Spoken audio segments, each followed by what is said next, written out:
Charles III souriant, photographié pour la première fois depuis l'annonce de son cancer. Sa voiture, attendue par un attroupement, rentre au palais de Buckingham cet après-midi.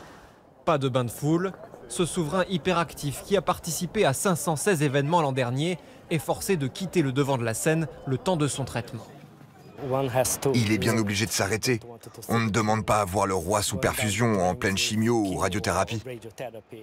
S'il doit se retirer pour raison de santé, William est très bien préparé pour le remplacer. Donc ce n'est pas une inquiétude. Mais je trouve que c'est trop tôt pour avoir quelqu'un d'autre sur le trône. Qui va maintenant assumer le rôle de monarque?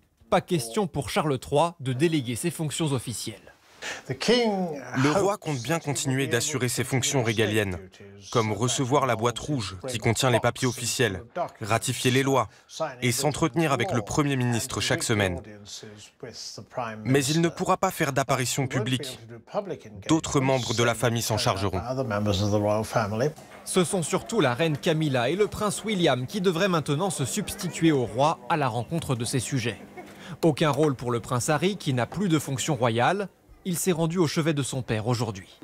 Des déplacements de Charles III prévus au Canada ou en Normandie pour le 80e anniversaire du débarquement pourraient être compromis. Un agenda bouleversé. De quoi soulever des questions si le roi n'avait pas révélé sa maladie. La transparence sur l'état de santé du souverain lui permet ainsi de maîtriser sa communication et d'envoyer un message à la presse.